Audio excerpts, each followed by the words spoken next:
Muy buenas tardes. Para mí es como muy emocionante poder compartir con ustedes y poder colaborar con el proyecto del secretariado. Titulé esta presentación Hacer cosas inapropiadas en momentos apropiados, que es como una consigna de pensamiento que hemos estado trabajando con una serie de colectivos en el contexto latinoamericano. Pero tiene un subtítulo que podría ser o las coyunturas de ser deliberadamente romántico o persistente.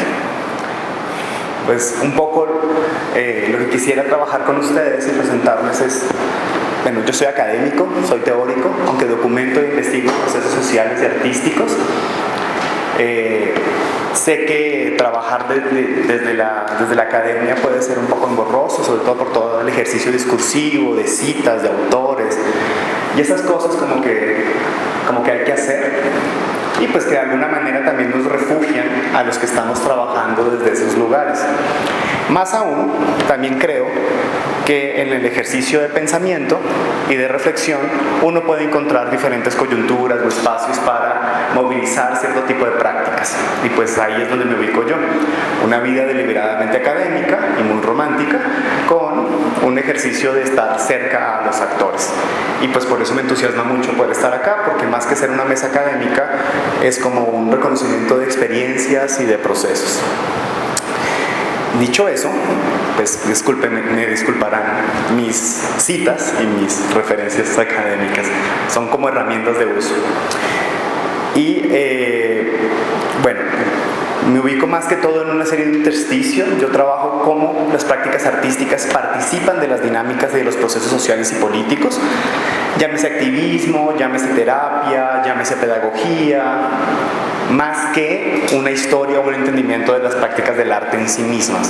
Entonces digamos que el ejercicio de pensamiento sobre el arte lo ubico ahí, no tanto la exhibición en el museo o en la galería, o la trayectoria del artista en el mercado del arte, que son cosas que hay que ver.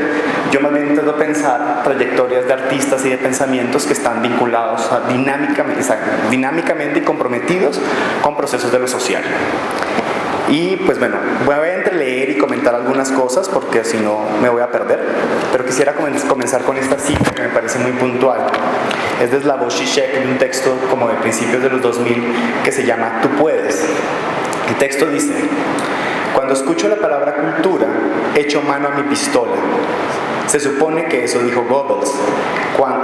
Cuando escucho la palabra cultura, echo mano de mi libreta de cheques, dijo el cínico productor de las películas de Godard como Le Meurtrier. Un lema de izquierda invierte el refrán de Goebbels: cuando escucho la palabra pistola, trato de buscar la cultura. La cultura, según ese lema, puede servir como una respuesta eficaz contra las armas de fuego. Una imputación de la violencia es un pasaje al acto, originario en la ignorancia del sujeto. Pero la noción es socavada por el ascenso de lo que se podría llamar el racismo posmoderno, cuya característica sorprendente es su inestabilidad para la reflexión. Voy a leer como unas ideas de por qué comenzar con esta cita. Debí haber tenido como 6 años cuando, en el cielo estrellado de los llanos orientales colombianos, en la vereda de Apia y Villavicencio, donde se encuentra la 7ª Brigada Militar, en una hacienda que tenían mis padres, vi cubrirse con hermosas ráfagas de luz amarilla el cielo. Era profundamente conmovedor.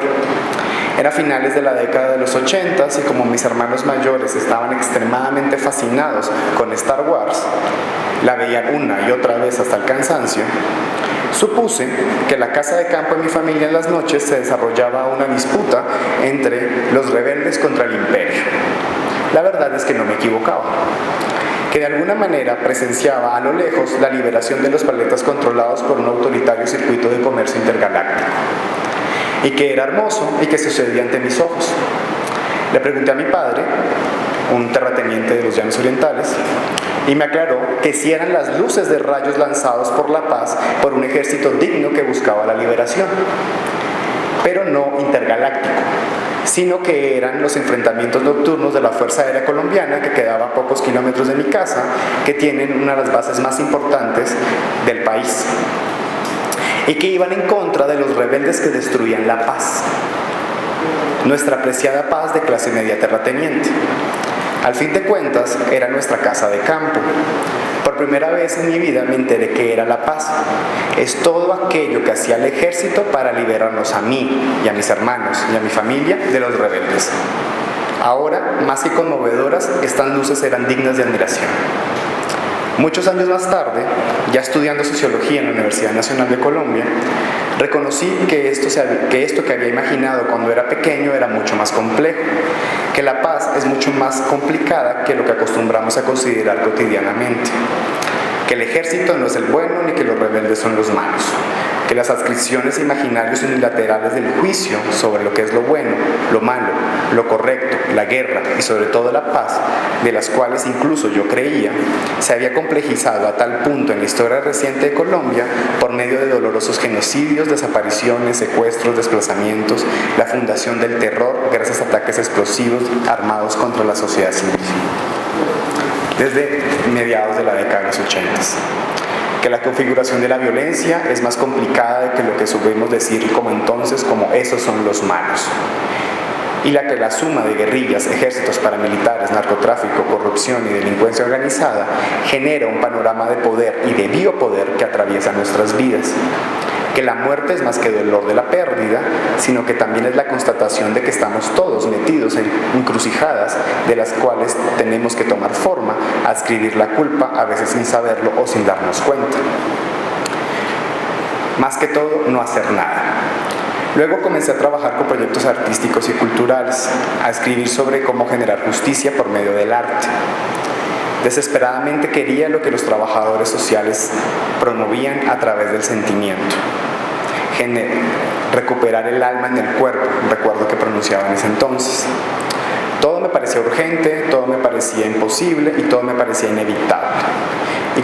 Y como si fuera poco, los únicos que deberían trabajar en los proyectos internacionales de cooperación sobre la paz eran aquellos que tenían la dignidad, sobre todo como jóvenes, como jóvenes en espacios de taller o educación artística y teatral, como procesos artísticos de sensibilización para desplazados, retiros espirituales para la solidaridad, encuentros internacionales sobre laicidad, religión y la responsabilidad del arte, etcétera, etcétera, etcétera. En medio de ese marco empecé a hacerme unas preguntas significativas. Esas preguntas son: ¿el arte puede algo? Y si es que lo puede, ¿en qué es que lo hace? ¿Y en qué consiste aquello que se llama paz?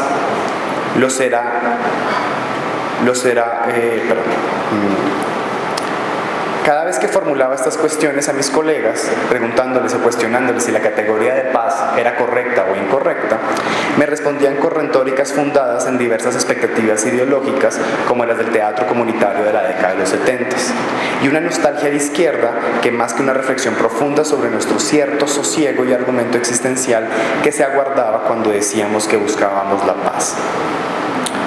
Por eso cito el párrafo de Slavoj Žižek que introduce este ensayo. No puedo sino estar muy de acuerdo con lo que allí plantea. La cultura genera una irrupción en el pasaje del acto de la violencia, pero lamentablemente su característica sorprendente es su insensibilidad para la reflexión.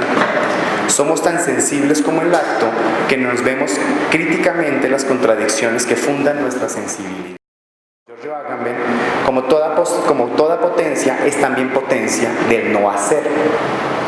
Este movimiento en toda acción, este hacer a la vez no haciendo, funda un momento en que parar abre también los espectros sensibles y reflexivos más allá de la urgencia para que consideremos que lo que estamos haciendo se está haciendo. Debido al imperativo ético al que nos enfrentamos, en la movilización artística y sensible de la vida nos debemos la pausa. Ahora, si quieres poner el primer video, el de Vine. Quisiera mostrarles, seguirles comentando mientras. Esta mañana en mi correo llegó este tráiler. Sí, bueno, lo voy comentando encima. Esta es una película que se va a lanzar ahorita en Colombia el 16 de agosto. Es una película hecha por María Gamboa a partir de una investigación de los proyectos culturales que se hacen en el Magdalena Medio colombiano con jóvenes vinculados a la violencia. es la historia de Mateo. Mateo es un joven sin muchas oportunidades económicas y sociales, pobre, joven, vive en el Magdalena Medio, o sea, está jodido. Y aparte su tío es paramilitar, su madre no gana lo suficiente para poderlo mantener.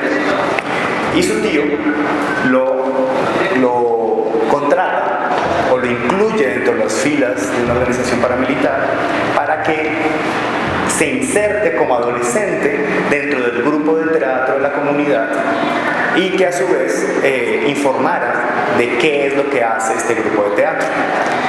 A Mateo le pasa algo muy interesante. Él tiene que informar si son o no son políticos los actores del grupo de teatro, pero a su vez se empieza a sensibilizar con todos los ejercicios dramáticos de actuación, de expresión corporal que se empiezan a desarrollar dentro del grupo de teatro. Es muy interesante porque la película que hace Gamboa está financiada dentro de un proyecto de cooperación internacional creado por las Naciones Unidas para Colombia que se llama Colombia Respira Paz. Lo que me parece sugestivo e interesante de este tipo de producción es que es una película sumamente franca que realmente hay que ver. Es cómo se argumenta que la inserción de una práctica cultural en un contexto de violencia genera las compensaciones necesarias para que los ciudadanos encuentren opciones o estilos de vida diferentes a los del conflicto. Es muy interesante, o sea, si ustedes buscan el documental, si buscan la película, en el argumento que hace la directora dice: Mateo cambia su estilo de vida. Incluso lo dice puntualmente. Si quieres pones el PowerPoint. A mí esto me hizo pensar en esta segunda cita que les quiero compartir. Esta es una cita de Elizabeth Povinelli, es una antropóloga lesbiana más buena onda que trabaja con indígenas en Australia. Povinelli escribe en este libro The Emperor's Love una reflexión que me hace muy interesante. Ella dice: para desear una narrativa redentora, para buscarla, es desear que los experimentos sociales cumplan en el lugar de las condiciones dadas de malestar, que emerjan de tal forma que las condiciones dadas de experimentación se reconozcan como buenas y que en cumplimiento de una hegemonía de amor, en lugar desafiante verdaderamente el control o el malestar sobre la vida social. Y aquí viene el punto difícil. Es de desear una narrativa redentora y autoral para que los que más sufren con saña la hegemonía de una forma de intimidad, en lugar de descansar en la redención de la vida social, haga un seguimiento de las dependencias inmanentes que surgen de la vida real. ¿De qué trata el argumento de Povinelli? Mateo, el protagonista de la película, vive una experiencia sensible. Entra en un espacio de experimentación sensible, que es el espacio del teatro, y ahí se da cuenta de las formas, da cuenta de su cuerpo, da cuenta de su sensibilidad, da cuenta de su lenguaje, y también da cuenta de las circunstancias económicas y políticas en las cuales está ubicado. Y eso le hace a él ponerse en jaque frente a las circunstancias de malestar o de la experiencia con saña que dice Povinelli. O sea, él se vuelve una persona sensible. Y al volverse una persona sensible, se asume en el argumento de la película que se da cuenta que puede abandonar el conflicto.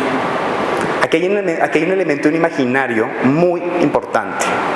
Y es: las prácticas artísticas son buenas, desarrolladas en contextos de trabajo social y cultural, porque hacen a la gente sentir.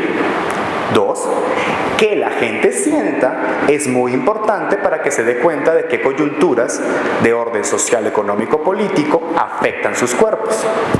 3, hay que promover más arte como mecanismos de compensación de la violencia, porque eso genera modos de vida diferentes a la violencia.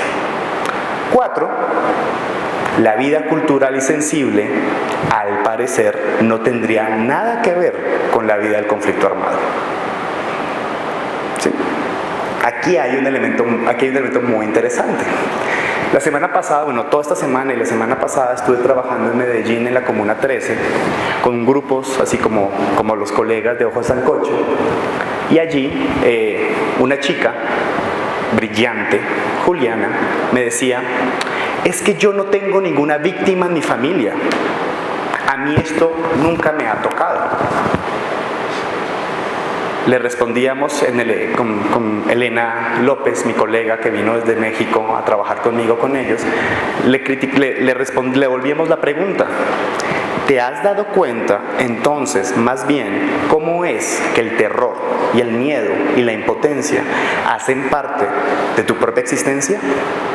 Tal vez que de hecho o de facto las corporalidades y las intimidades a las cuales está vinculada Juliana no hayan sido cuotas o costadas por mecanismos o lógicas de venganza. Más aún, ella vive ahí. Es muy interesante que Gamboa, en el argumento de la película, diga: Mateo cambia de estilo de vida. Es como si la vida en conflicto fuera un estilo y la vida en el arte fuera otro estilo, y que uno compensa sobre el otro. Aquí nos estamos metiendo en un lugar muy difícil. Estamos discutiendo la función social del arte. ¿Tiene el arte una función social? Bueno, si quieres, pasamos al siguiente videito. Muy rápido, voy a hablar encima. No sé si se han dado cuenta, pero lo que estoy tratando de hablar es sobre el lugar de lo afectivo, de lo sensible, dentro de los procesos políticos. Generalmente cuando uno habla de lo cursi o de lo sensible, generalmente piensa en esto. Esa es Miranda July, una artista de San Francisco, Los Ángeles, en una película del año 2007 llamado Tú y yo y todos los demás, donde ella está en un espacio de profunda melancolía, de un saudalle, porque él la quiere a ella lo quiere a él, pero no pueden estar juntos. Y ella hace esta acción. Esto es una pieza, una videoarte que se incluye dentro de la película y le da como una estructura narrativa. Esto es muy interesante, porque cuando hablamos del afecto y de la sensibilidad en los contextos de conflicto, generalmente no damos cuenta también de estas retóricas mecochudas que también están como parte de los relatos sobre la violencia. Si quieres, pones el mapita en el PowerPoint. ¿Qué es lo que les propongo? Que necesitamos pensar el lado cursi de los contextos de trabajo, de las dinámicas y las responsabilidades. O sea, esos elementos que ya hacen parte vital de la experiencia de trabajo de las organizaciones y los proyectos culturales. Tal vez, es mi confianza, para no quedarnos con el argumento retórico de que Mateo se salvó porque entró al grupo de teatro. Nunca me van a escuchar en ningún contexto de trabajo decir que el arte ayuda, porque el arte no es el que ayuda. El arte es un régimen de las imágenes, puestos en circuitos de circulación y de visibilización y de profesionalización económica. Más bien, lo que podría generar las compensaciones necesarias es la labor de las propias personas. Las propias personas encargándose de sus propias circunstancias, de tomándose la casa, de filmando el documental, de trabajando día con día. O sea, no es el hecho de hacer un documental o de hacer una exhibición lo que transforma tu vida, es las dinámicas de trabajo, de reflexión, de experiencia, de experimentación y sobre todo de afectación que día con día, insistentemente, van recordándonos que hay unas sensaciones, unas circunstancias y unos conocimientos que pueden ser elaborados de otras maneras a cómo hemos aprendido que deben ser desarrollados. Entonces el arte no cambia la vida, las personas son las que cambian sus vidas, ¿sí?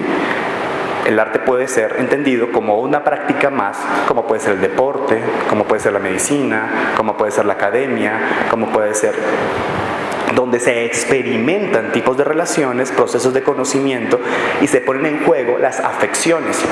Yo a eso todo lo llamo ejercicios de restitución. ¿Qué son? Es encargarnos. Es encargarnos de nuestros propios procesos.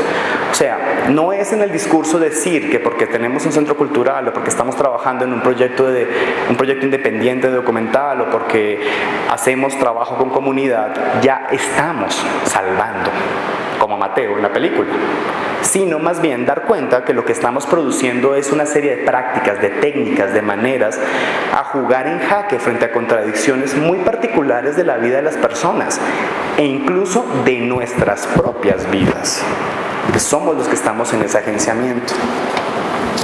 Ahora, hay toda una discusión muy importante acá, porque implica dar cuenta afectivamente que uno, como gestor, como artista, como líder comunitario, incluso como beneficiario de los proyectos, uno importa. Pero no importa porque hayas padecido la violencia, no, importas porque eres un sujeto vital que da movimiento y pone entusiasmo al ejercicio. Yo a eso lo llamo el yo importo o lo que puede un cuerpo. No lo voy a leer, sino los voy a comentar. Cuando hablamos de persona, lo que estamos hablando es de la construcción social de relaciones. Cada cual se construye en relación con los otros. Y hay un elemento muy interesante y es que hablar de persona es hablar de cómo uno es afectado por el mundo. Y eso etimológicamente se llama buscar la emoción. Emoción es e-emotion. Viene de poner en movimiento. Entonces, uno de los elementos más interesantes de este tipo de proyectos, de prácticas culturales, es dar cuenta cuál es nuestro movimiento. O sea, cómo nos movemos. Si damos cuenta cómo cada uno de nosotros nos movemos ante el mundo, podemos dar cuenta hacia dónde, de qué manera, con qué ritmo, con qué esfuerzo nos movemos. Y ahí sí podemos dar cuenta no que el arte sea un ejercicio de salvación, sino que esas dinámicas son las que generan transformaciones. Si quieres, la siguiente ya casi acabo. Pero ahí hay un límite, que es un límite muy interesante. Hay un autor llamado Michael Lowry, que se les puedo dejar el datico, que es un libro precioso que escribió por allá en el año 99-2000, reivindicando el romanticismo. El tipo dice, hay que vindicar el romanticismo. Claro, hay que vindicar el romanticismo, o sea, hay que poder poner lo sensible, lo afectivo, como el espacio de las discusiones en términos de lo político. Una cosa que me ha pasado a mí, que he conversado mucho con Jimena y con algunos interlocutores, es que cuando uno da cuenta de qué es ese motor afectivo que está detrás de la iniciativa, generalmente encuentra una serie de valores paranoicos o una serie de afecciones paranoicas. O sea, cuando uno, siguiendo la consigna de Lowry, si uno se pone a buscar y a revisar qué es lo que se siente cuando estamos en una dinámica de trabajo, de esfuerzos, de marchas, de discusión, de taller, de escritura de convocatorias, se habita un afecto bastante paranoico. Y ese afecto yo lo llamaba resentimiento. Y aquí hay un elemento interesante. Generalmente cuando hablamos de la dimensión sensible, pensamos en la chica que escribe en sus zapatos, yo y él me busca, yo la busco y no pasa. Es muy difícil darle un sistema de representación a lo que ahora llamamos los afectos problemáticos. O sea, estamos llenos de afectos problemáticos. Rabia, decepción, frustración, angustia, furia. Esta serie de afectos son muy difíciles de representar, pero no porque sean malos. Son motores de la experiencia y de la movilización de lo sensible. El asunto es que la moral ha calificado a estos valores, o hemos calificado históricamente desde la moral, como valores errados, como experiencias de lo sensible que deben ser clausuradas. Entonces, si tienes un problema con alguien, tienes que solucionarlo, tratar de ser bueno. Si te golpean una mejilla, tienes que aceptarlo y poner la otra para que te siga golpeando, ¿sí? Esto es muy difícil, porque entonces uno tiene que encapsular la libre manifestación de su afecto negativo o su afecto problemático, lo que va produciendo, según la autora Eve Sedgwick, una experiencia paranoica de acción. Ella analiza un libro maravilloso del año 88, ella analiza la paranoia. Es muy interesante porque ella lo que hace ella es autora de estudios gays, lésbicos, queer, y ella busca proyectos culturales de resistencia. Y ella los llama lo camp, por eso está un poquito resaltada la palabra ahí. Lo camp, ¿qué es? Es lo absurdo, es lo absurdo, es lo paradójico, es lo grotesco. Sí, lo camp es que es una mujer de 80 y tantos años, frea y arrugada, se maquille, se eche botox, se ponga una peluca y salga como una diva. Es absurdo, pero es atractivo, ¿sí? Es como el travesti que se hace más mujer que una mujer, pero también lo camp puede ser hacer esas cosas raras, extrañas, que suceden en la cotidianidad de los lugares o de los espacios. ¿Sí? Como tomarse la calle, tomarse escenarios que ya están normatizados, pero tomárselos de manera ambigua y extraña. No les voy a leer la cita, pero pues ahí está para que la vayan siguiendo, pero un poco lo que analiza Eve Sedgwick es que para ella, las expresiones en lo camp, estas expresiones ambiguas, divertidas, grotescas, muy estéticas, aunque ella le pone calificativos muy interesantes, ella los llama como proyecto de desnaturalización, desmitificación y exposición burlona de los elementos de la cultura dominante. O sea, es como burlarse de aquello que uno lo oprime, o sea, tomar lo que te oprime pero burlándote de él. Lo que ella dice es que paradójicamente las prácticas culturales de este tipo son profundamente paranoicas. Siempre están rondando con el fantasma de la represión, siempre están rondando con el fantasma de la opresión, siempre están rondando con el fantasma del ataque. Paréntesis, no es que no sea real, es real. O sea, sí sucede y lo entendemos en el contexto colombiano con plena claridad, es real. El asunto aquí no es cancelar por un romanticismo clichésudo los afectos problemáticos y decir, no hay represión, entonces tenemos que salir gozosamente a la calle. No, sino lo que propone Eve Sedgwick es cómo tomar estos afectos problemáticos que no tienen estatuto de representación en experiencias de movilización de lo sensible.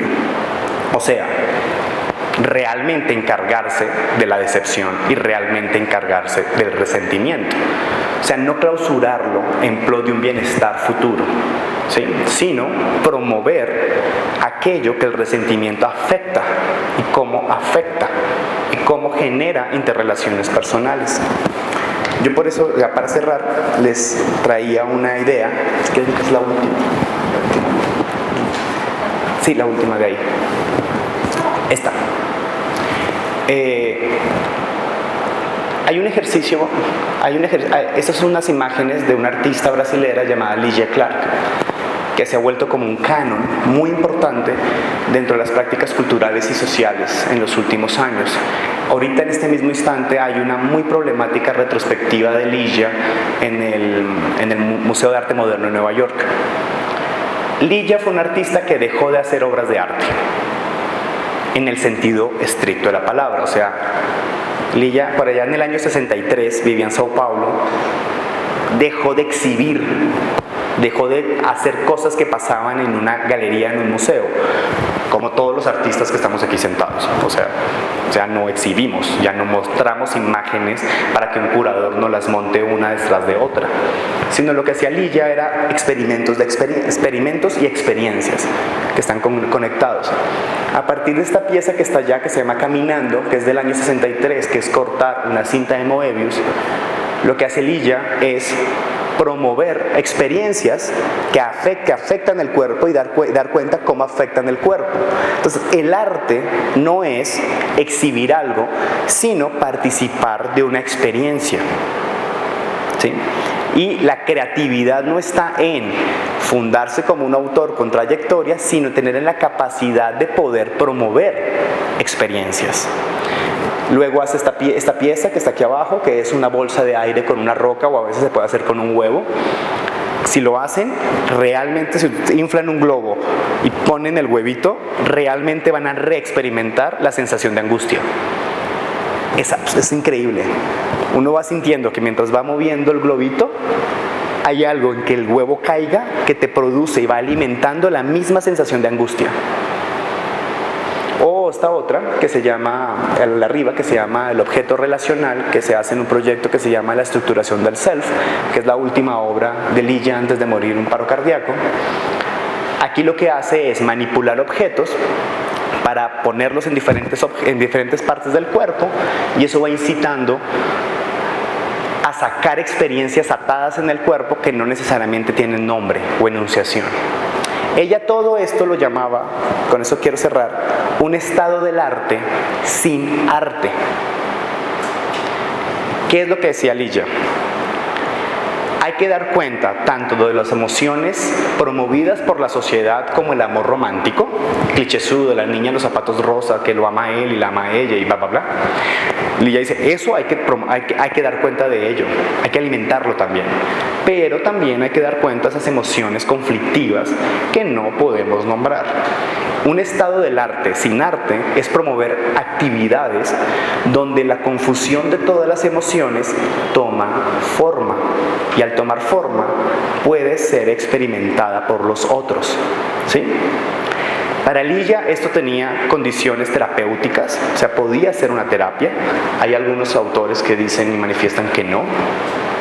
Pero lo importante aquí es que es un mecanismo para poder dar cuenta de estos afectos reprimidos, de estos afectos problemáticos, ¿sí? No digo que los artistas tengan que ahora hacer piezas como Lilla Clark, pero sí dar cuenta de que en las circunstancias sociales y políticas de trabajo se pueden generar mecanismos de compensación que no son del todo cómodos, bonitos y felices, como la experiencia de Mateo en la obra de teatro de la película que va a salir pronto. Ya, eso sería como todo lo que les compartiría. Gracias.